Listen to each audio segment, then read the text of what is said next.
Talking about this fracturing the foundation, and I know this is like when James walked in this morning, he said, "You're still talking about that?" I'm like, "Yes, James, I'm sorry, I'm almost done. I'm finished, I promise." But there were some things that I just wanted us to look at because the devil is trying to destroy our country and he's trying to destroy the church. And I think he's chipping away and chipping away and chipping away at that foundation. And so this is the last topic we're going to talk about. Next week, I may do a thing not about Christmas, not for Christmas, and I'll explain that hopefully next week. But I wanted to touch on the subject here that I do just feel like, not that it's a problem here, but something we need to talk about. And when I put this up, you're going to be like, what is he talking about? Does anybody know what PDA stands for besides Hopi? And Jeannie, if you're at a high school, you probably know what PDA stands for. If you're an educator, you definitely know what PDA stands for. I don't know if that's a problem in elementary schools. I don't know if my kids know what that means. She's not looking at me like she does. I'm sure my high school student knows exactly what that means. Because PDA stands for Public Display of Affection. And that is a problem in our public school system. It probably is in the private school systems too. And every school that I've ever worked at, and every school that I've ever heard of, PDA is a violation of the Student Code of Conduct. And some of you are like, what's the Student Code of Conduct? That's the rules that the school sets up to say, don't do this in school. And so we're not supposed to allow, if you drive by a high school, you're going to see PDA.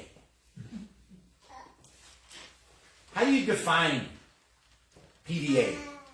That was an issue that we faced all the time because there are certain actions that you know they're just wrong.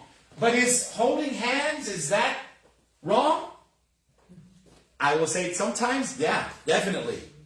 And then there's sometimes where there's just two friends holding hands walking down the hall. The hall. No big deal. Is a kiss wrong? There are definitely kisses at school that are way out there. But then there are also times where you're not going to get a kid in trouble for a little kiss. There are also times where a hug is like, okay, come on guys, break it up. But then there's also times when you haven't seen somebody in a long time that it's not an issue. And so as we try to define PDA as a high school administrator for many years, we fought this issue over and over and over again. And my answer to this is this. You know it when you see it. You know when it's crossed the line. You know when it's wrong. You know when two people are not doing what they're supposed to be doing. And that hug or that holding hands or that touch or whatever it might be is not appropriate.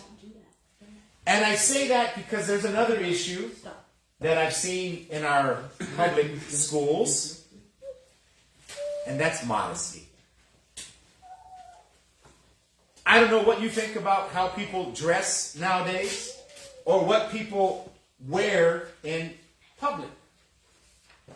But I think this is an issue that even though it may not, we'll talk about it. I will tell you this. My first summer, I'd been in education for many years, but I had never been the boss. And when I came here in 2009, I was the principal. I got to make the rules. And the first rule that I saw running around and was the volleyball team in the middle of summer, in the gym, in the cafeteria, all throughout the school, in the parking lot.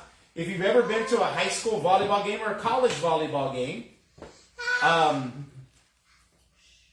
I think my daughter's swimsuit covers more than what the volleyball uniform covers. And I thought, what are we doing?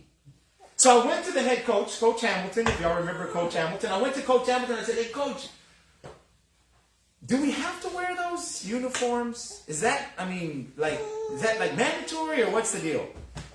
And his response to me is, no, but the girls have to have the freedom to move and to dive on the floor and do all these kind of things. And me being naive at the time, I was like, okay, I get it. No problem. And then I saw the Stanford men's volleyball team. And they're not wearing super short shorts. that don't cover it. They're wearing shorts. They're wearing regular shorts. And I'm thinking, okay, that just doesn't fly. But you know what? Every single school, except La Feria, wore those. You were in volleyball too. You know what it was like. I would be embarrassed to wear some of those things. A few years ago, some of you know my children are into swimming. And when we took our little ones to a swim meet, I guess they didn't really understand or know what was going on prior to that. I'm not going to throw one of them under the bus. But when they saw the boys in their swimsuits, one of them said, chuckled to herself or to her mother, why are they wearing their chones? Why are they wearing their underwear? Why are they walking around in underwear? And we're like, I don't know. I can't explain it. It's gotten better. It's gotten better. But when we talk about modesty, you know, when you see it, you know, this is not appropriate. This is not the way to dress. And it's changed. 1907. Not even Joe was alive back then. In 1907, this young lady wore that swimsuit in public and got arrested. Because that was showing too much skin. Back then, swimsuits were designed for modesty rather than to provide comfort.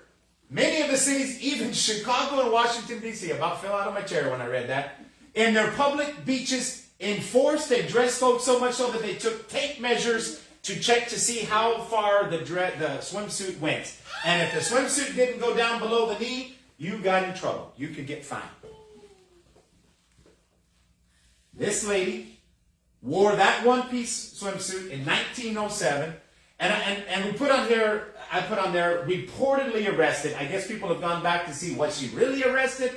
And they can't find any arrest records. But that was considered so immodest that our country was up in arms because a young lady wore that in public. If you wore that to the beach today, what would happen? People would laugh at you, right?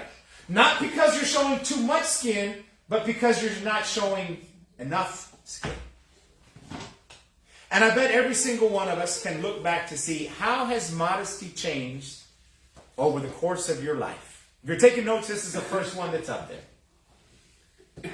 Some of you who are a little more experienced than the rest of us can think of things, of how they have changed, of what you see in advertisements, of what you see we live by the beach, obviously. What you see at the beach, what you see as appropriate attire for school, what you see as appropriate attire for church, what you see as appropriate attire just living your life. When I was younger, we used to go to church camp all the time.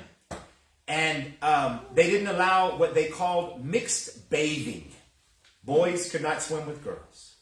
So when we went to camp, girls had to be fully dressed when they got on the bus and they went down to the river to go swim. And when they came back, they must have wore the same clothes because they were all fully dressed. We were watching. We were waiting to see. Because we were waiting to get on the bus to go swimming too. I don't know if that still happens at camp now. They haven't been to a camp in a long time. But I never heard the phrase mixed bathing before when you talk about somebody who's swimming together. But I'm sure some of you who have been around longer than I have can tell other stories. But here's my question this morning. Or, that's not my question. I think what is considered immodest has changed over the years. And I'm afraid that essentially we have lost all modesty. We've lost all sense of how we are supposed to dress. Jeremiah 6:15 says, were they ashamed when they committed an abomination? And he says, no, because they were not at all ashamed, nor did they know how to blush. When I was doing research on this, I came across this phrase. It used to be that girls blushed when they were ashamed, and now they are ashamed when they blush. That it does not cause anybody any It doesn't matter. It doesn't matter if you're not dressed modestly. I got to keep this G. I've got to keep this message G or maybe PG, but not any more than that. But you know what I'm getting at with this. I also came across this statement. It says, I would like to find out what kind of fruit Adam gave Eve that made them realize they were naked, because I'd sure like to pass it around. If I was at a high school, I would take that fruit to half, no, not to half, but to a lot of people. To realize you're not dressed appropriately. And I would say this, although we have no control over how others dress as Christians, and I put on there, as Christians, we are the called out. We're to be separate from the world. We're to be different from the world. We don't have any control how other people dress, but we do have control over how we dress and how we respond to the attire of others. Bodie, don't worry, you're dressed fine, big guy. You don't have to get upset. You're good. Yeah, I get you. Okay, are you leaving? Is that a sign for bye? Mama's getting you out the door? All right. Take care, Bodie. We still love you. 2 passages. We're not of this world. 1 John 2:15 and 16 says, do not love the world, nor the things of the world. And I'm going to stop right here. I'm probably going to get myself in a lot of trouble for this. You know how hard it is to take teenage girls shopping to find clothes that are not immodest? Because if they're not too short, they're too short on the other end. But we have to be separate from the world. We have to be different from the world. If anyone loves the world, the love of the Father is not in him. For all that is in the world, everything that this world possesses, the lust of the flesh, the lust of the eyes, and the boastful pride of life, that's not from God. But all of that stuff is from the world. Romans 12:2 says, and do not be conformed to this world, but be transformed. Don't be like the rest of the world, but be like Christ. Be like God. So that we can prove that the will of God is that which is good and acceptable and perfect. As Christians, we don't dress like the world. That doesn't mean not to dress good. That doesn't mean don't look good. That doesn't mean we can't follow the newest trends or the newest styles that are being put out. But what it means is when the world says certain things are acceptable, that God says are not acceptable, we don't go with what the world says, we go with what God says. And so I want us to look at it and say, well, what does the Bible say? What does God say about how we are to dress? A few things that I found very interesting. Going back to the very beginning, to Genesis chapter 3, verse 21. After Adam and Eve have sinned, after Adam and Eve already tried to make clothing for themselves, Genesis 3:21 says, and then the Lord God made tunics of skins for Adam and his wife and clothed them. I wonder what kind of clothes God made. But God wanted them to be covered. He wanted them to be clothed. And why would God make clothing for them? Well, go back to Genesis chapter 3, verse 7. And it says, they realized that they were naked after they had sinned, after they had eaten from the tree of knowledge of good and evil. This knowledge is now there. They know that they're naked, and they were ashamed. They were embarrassed. Who's going to see them? There ain't nobody else around. But they didn't feel right. It just didn't feel this is the way we shouldn't be. So they clothed themselves with a loincloth. Have you ever heard of the term loincloth? What do you think of in a loincloth? It doesn't cover very much.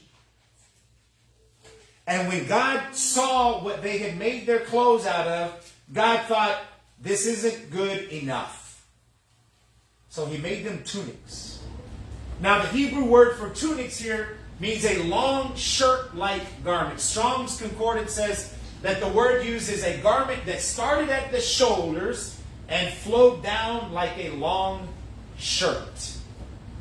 Both for Adam and Eve. And it covered them. It covered them from their shoulders, probably down to their knees.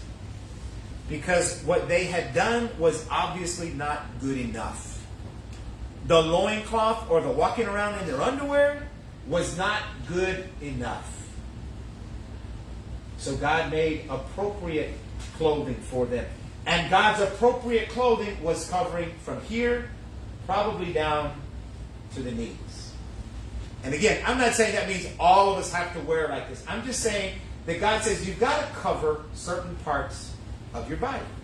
He even told the priests in Exodus chapter 28, verses 40 through 42, as they're getting wearing with the same tunic that they're making here in verse 40, you shall also make sashes for them, and you shall make caps for them for the glory and for beauty.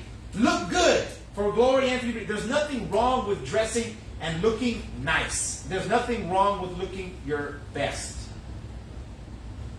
Verse 41. Then you shall put them on Aaron and your brother and his sons and you shall, with him. And you shall anoint them and ordain them and consecrate them so that they may serve me as priests. And look at verse 42.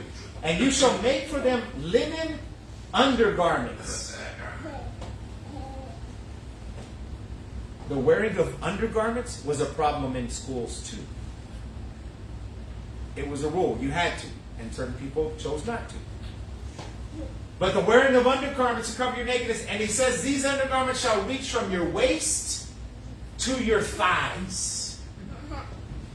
When he's talking about when they're covering their under, this isn't what's on the outside. This is what's on the inside. And again, I'm not saying this rule is applying to everything that you wear. Your underwear has to come down to your knees. I'm not saying that. What I'm saying is that the idea of modesty and what you dressed, this is the way God expected the people in the Old Testament. Nakedness was considered to be from the waist to the thighs. And with that definition, short shorts or the shorts that cheerleaders wear to school sometimes don't follow the dress code. They don't follow what God had intended. Because they don't cover a person's nakedness. And I can tell you stories about that, but we're not going to go there. 1 Timothy 2, 9 and 10. The New Testament addresses this, and we're going to look at a couple of things how this addresses it, and I better hurry up here. 1 Timothy 2, 9 through 10. Likewise also that women should adorn themselves in a respectable apparel, with modesty and self-control. Respectable apparel, modesty, and self-control. I'm not going to get in this, and I'm not going to define this, and you can kind of define it yourselves if you want to, but I just want you to realize that as you dress yourself, and yes, this is talking to women, but men have the same issue here too. I don't know if I should say this, but there's a guy who runs through our neighborhood in his underwear, and that's it. I'm not calling them out, but I'm just saying men and women both have issues with this. When you're dressing yourself, are you being respectable? Are you modest? Are you under self-control? Don't show what God has given you. Because later he says, dress for what is proper for women who profess godliness. If I'm professing to be a child of God, if I'm professing to be a follower of God, I'm not going to dress improper. That's the bottom line.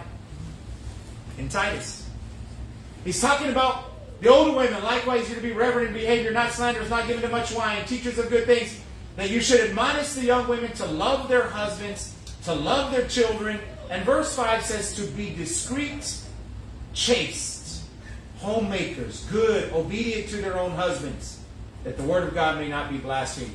This word chaste means to be pure from carnality, to be modest, to be innocent. The core issue of dressing modestly is reverence to God. When you put on your clothes, are you being reverent to God? I was told this morning I didn't have to wear a tie for Bible class. I was like, woo, thank you. But you know what? I choose to wear a suit and tie. Nobody in here really tells me what to wear. Maybe my wife does. But nobody else tells me what to wear. But I felt like if I could wear a suit and tie for 20 years in education, the first 10 I didn't wear a suit and tie, then I could wear a suit and tie on a Sunday morning. If I'm going to look good at a school, I can definitely look good for God. And again, I'm not telling anybody else how to dress. I'm just saying that's my opinion. Why does Why address women? Why does Paul in both cases address women? And again, I'm going to keep this rated G. Men have a bigger problem with lust than women do. And maybe this is just my opinion, and you're welcome to disagree with me on this. But I think men have a problem with lust, and women have a problem with modesty. More so than men. And I know it goes both ways. But when Paul's talking to women, he's saying, please dress modestly, because men are not good sometimes. Because he addresses men specifically in Matthew chapter 5, verse 28. He says, but I say to you that everyone who looks at a woman with lust for her has already committed adultery with her in his heart. Don't even look lustfully. Don't touch, of course.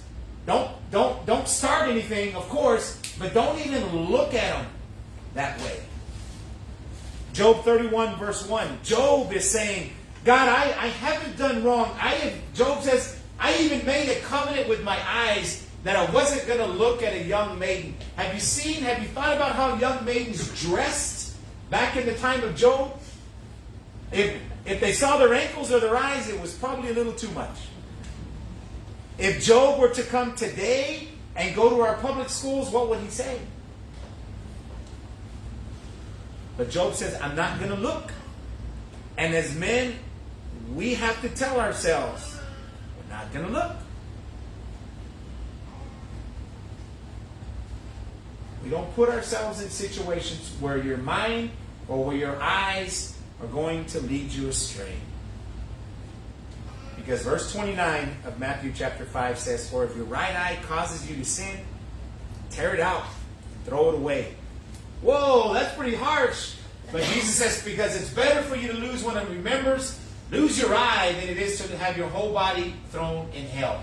Jesus' point is, do everything possible not to sin through lust. I'm going to tell another story. Some of you may know there was a football coach from Michigan that just got fired. I heard a professional football athlete says, you know how my coach, and he was talking about the coach in Georgia, not the current coach in Georgia, but a previous coach. He said, you know how my head coach addressed things like that? He never was alone with a female. He would not even get into an elevator if it was just him and a female. And this athlete, this professional athlete was saying, he said, when I was 18, 19, 20 years old and I heard about coach doing that, we laughed at him about that. He said, but you know what? Now that I'm a man and now that I'm a Christian, I respect what he was doing. He wasn't going to put himself in a situation where he could be tempted. And for women, as women, we cannot. I shouldn't say we. You. I ain't a woman. You can't be a stumbling block. Well, we can't either. We can't be stumbling blocks for others. We cannot dress the way you want to and then solely place the blame on the man for their sinful or inappropriate thoughts and actions. My point with this is you can't wear whatever you want and say, well, if that man has a problem with it, that's his fault, not mine. No, you're part of the problem too. Luke 17:1 says, Jesus told his disciples, there will always be temptation to sin, but what sorrow awaits the person who does the tempting. If you are wearing clothing that is purposely tempting to others, then you don't need to be wearing that clothing. I can't tell you how many times when I was in Los Rezos, we did a dress code check. All of us as administrators, we went through every single classroom second period, and we told everybody, stand up. And we checked their dress code, and we said, okay, sit down. And then we would go to the next classroom. And we did that for all 108 classrooms every single day. And by lunchtime, you know what we saw? Kids violating the dress code. You know why? Because they wore a sweater, and when we checked them, they were good. And then by second or third period, they took the sweater off, and they were in the cafeteria with a shirt that was halfway up their belly button. And a lot of times I know, because parents would come in and say, that's not what she was wearing when she went to school this morning. Because They want to do what they want to do. Well, I need to stop. 2 Corinthians 3:2. Paul is talking about the Christians there in Corinth. He says, you yourselves are our letter of recommendation, written on your hearts to be known and read by all. When we profess to be a Christian, but we dress like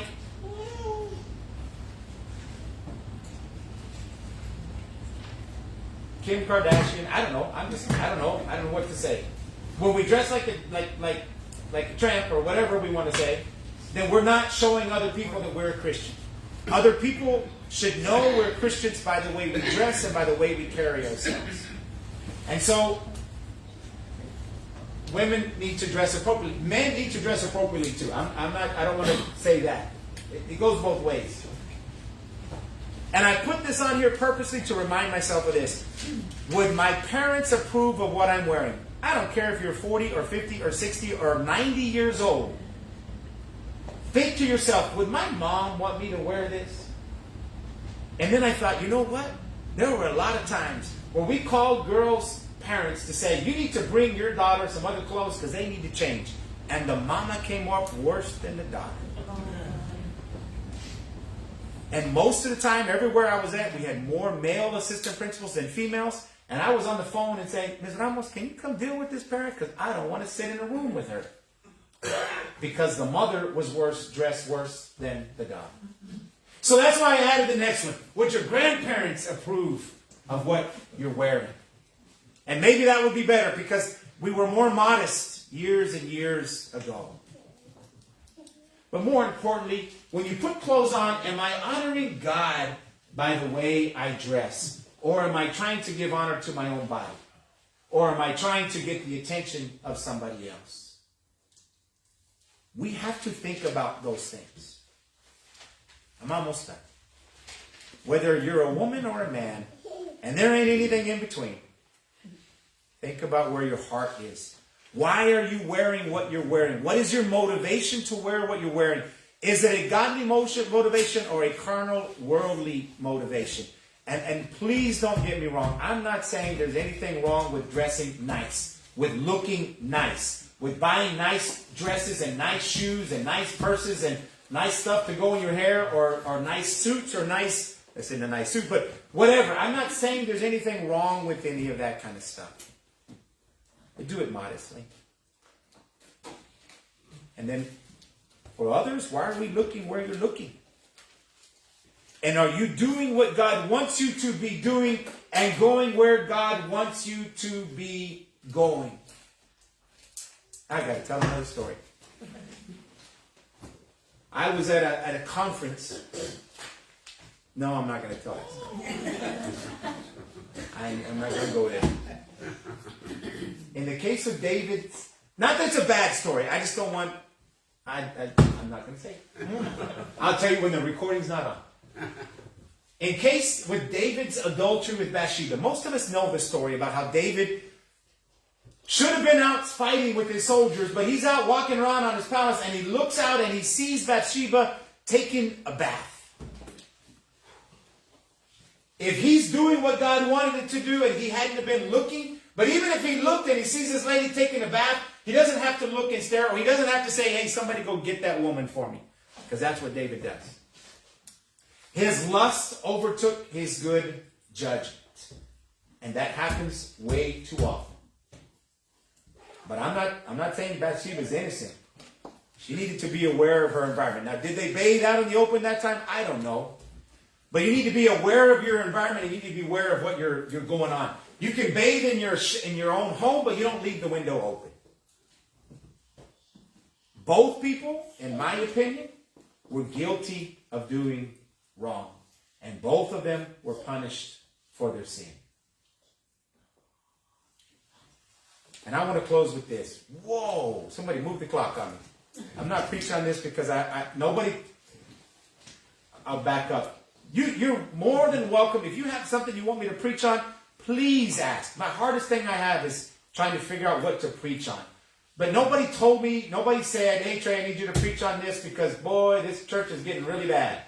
No, I haven't seen that. I haven't seen any issues with this. I don't see any problems with that. But I also don't know what you're wearing on non-church days. Sometimes I do and sometimes I don't.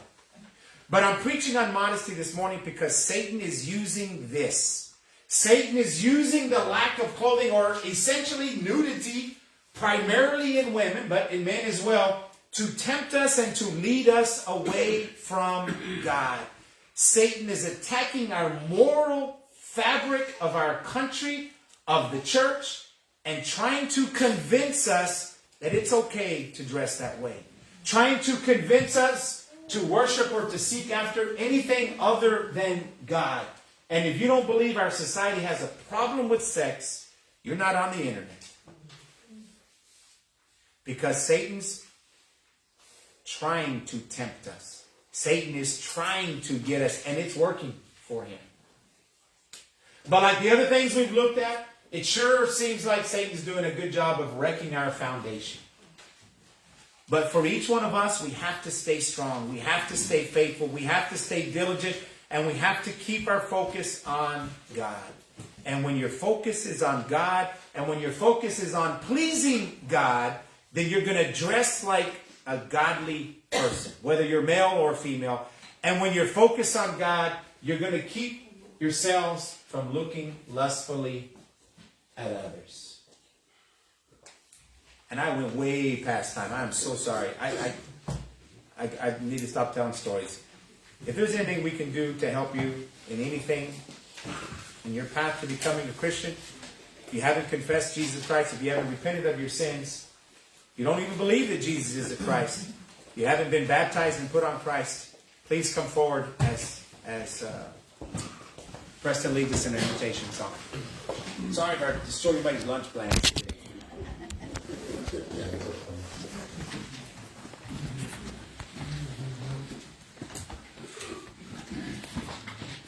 Rock of Ages.